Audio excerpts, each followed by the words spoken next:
Hello friend, नमस्कार। स्वागत है आपका एक बार फिर से राठौर इंग्लिश क्लासेस में।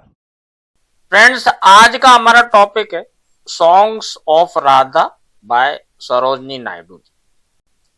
जैसा कि हम जानते हैं कि सरोजनी नायडू जी को द नाइटिंगेल ऑफ इंडिया का ये किताब दिया गया था।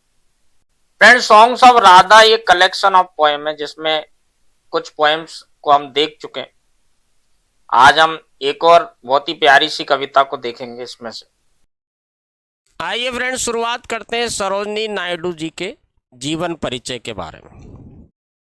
तो इनका जन्म हुआ था फ्रेंड 13 फरवरी 1879 1879 को हैदराबाद इंडिया में इनका जन्म हुआ था।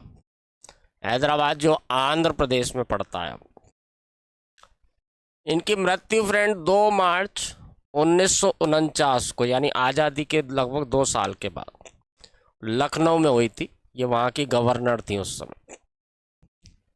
इनके पिता फ्रेंड अघोरनाथ चट्टोपाध्याय, एक्चुअल में इनका सरनेम जो है चट्टोपाध्याय था। सरोजनी नायडू जी का भी यही, शादी से पहले इनका यही सरनेम था, अघोरनाथ चट्टोपाध्याय। ये एक बंगाली फैमिली थी और इनके पिताजी भी बहुत ज़्यादा पढ़े लिखे और अच्छे रिच परिवार से थे। इनके पिता फ्रेंड बंगाली ब्राह्मण थे जो कि प्रिंसिपल थे निजाम्स कॉलेज हैदराबाद में। निजाम्स कॉलेज हैदराबाद में प्रिंसिपल का काम करते थे, बंगाली परिवार।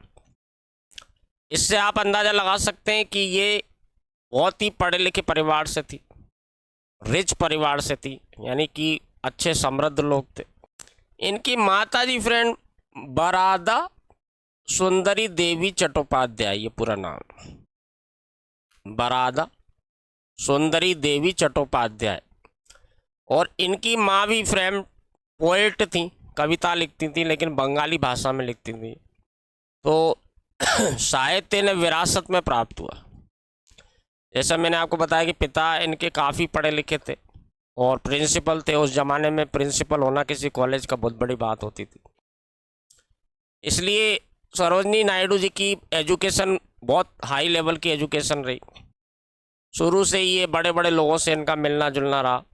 राजनीति में भी आई और राजनीति में काफ़ी सफलता पाई। ये गवर्नर बनी यूपी की, आज़ादी के तुरंत बाद इनको गवर्नर बना दिया गया था। इनकी शादी हुई डॉक्टर गोविंद राजलू नायडू, ये साउथ इंडियन थे ना, डॉक्टर गोविंद राजलू नायडू। इसलिए इनका सरनेम शादी के बाद नायडू हो गया। शादी से पहले इनका जो सरनेम था चट्टोपाध्याय। साउथ इंडियन डॉक्टर थे जिनकी मुलाकात लंदन में हुई थी सरोजनी नायडू जी से, और दोनों में प्रेम हो गया और बाद में इन्होंने शादी कर ली। एजुकेशन की बात करें फ्रेंड तो द यूनिवर्सिटी ऑफ मद्रास, जो अब चेन्नई में पड़ता है, यानी मद्रास पहले मद्रास बोलते थे, आजकल चेन्नई बोलते हैं। तो यूनिवर्सिटी ऑफ मद्रास में एट द एज ऑफ 12 इन्होंने ये शिक्षा पूरी कर ली थी यहाँ पे। इसके बाद ये एट किंग्स कॉलेज लंदन चली गई। जो हैदराबाद के निजाम थे उन्होंने इनको छात्रवृत्ति दी थी और इस छात्रवृत्ति के कारण वो लंदन पढ़ने चली गई। किंग्स कॉलेज लंदन में इन्होंने पढ़ाई की।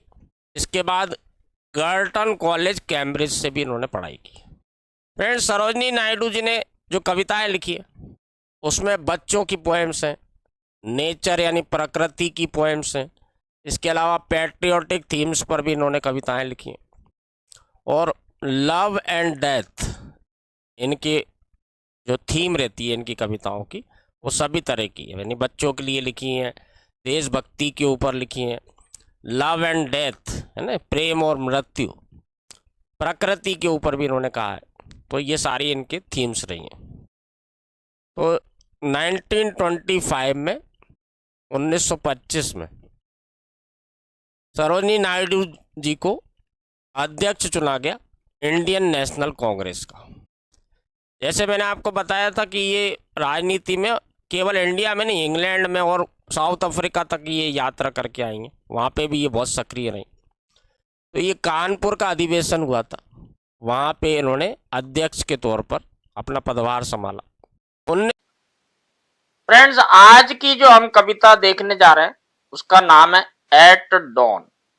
डॉन का मतलब होता है भोर, जब बिल्कुल सूरज उगता है, और ऐसा समय होता है जब ना तो रात होती है और ना दिन होता है। इसे हिंदी में कहते हैं फ्रेंड भोर का समय, अंग्रेजी में कहते हैं at don.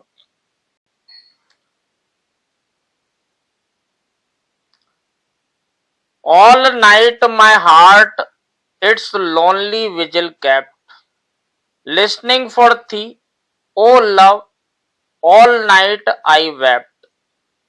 Where went thy wanton footsteps wandering, sweet Ghanshyam my king? अब यहाँ राधा जी कह रही हैं फ्रेंड की सारी रात मेरा हृदय एक एकाकी रत जगह में जगा रहा, यानी पूरी रात मेरा हृदय जागता रहा। लिस्निंग फॉर थी, तुम्हारी आवाज सुनते हुए। ओ लव, हे प्रिय। ऑल नाइट आई वेप्ट, और पूरी रात में रोती रही। Where went thy wanton footsteps wandering. अब राधा जी यहाँ पूछ रही हैं कि तुम्हारे जो चंचल पैरों की चाल है, जिससे तुम यहां से वहां घूमते रहते हो, तुम कहाँ चले गए हो? हे मेरे प्यारे घनश्याम, मेरे राजा।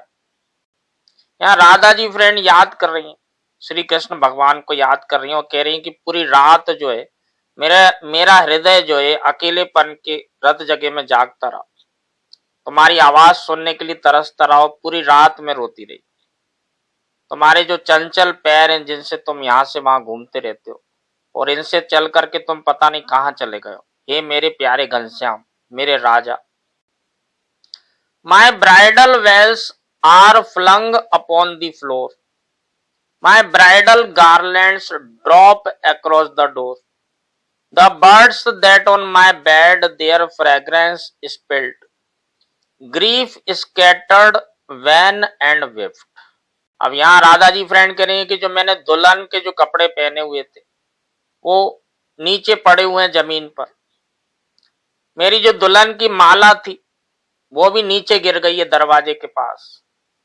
The birds that on my bed, और जो फूलों की कलियां मेरे बिस्तर पर थी और उनकी जो खुशबू थी वो अब खत्म हो चुकी है।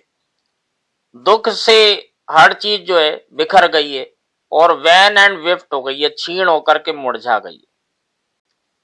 ओ फ्लूट प्लेयर, हाउ क्विकली दोस्त थाउ tyre of thine own gladness and thine own desire, couldst thou not find upon my sheltering breast thy rapture and thy rest? Friends यहाँ पे राधा जी कह रही हैं कि हे मेरे बांसुरी बजैया, यानी बांसुरी बजाने वाले श्री कृष्ण, तुम कितनी जल्दी थक जाते हो।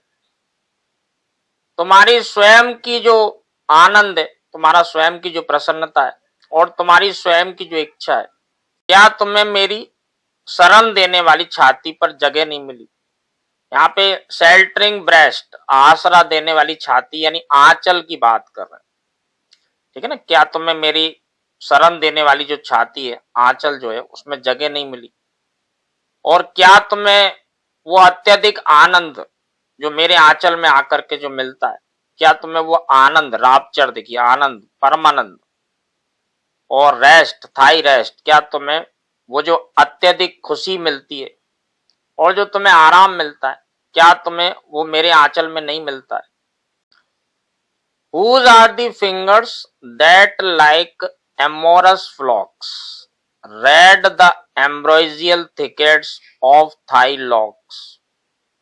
Ah, whose the lips that smite with sudden drought the garden of thy mouth? यहाँ पे कुछ पंक्तियां ऐसी हैं फ्रेंड की जो आपको थोड़ा समझने में दिक्कत होगी, इसलिए मैंने हिंदी में इनको लिख दिया है। यहाँ पे अब राधा जी कह रही हैं कि ये उंगलियां किसकी हैं, जो एक प्रेममयी झुंड या प्रणय पूर्ण दल के समान तुम्हारे दिव्य सुगंधित जो घनी कुंज है, घने बाल जो है, उनमें कौन अपनी उंगलियां फिरा रहा है।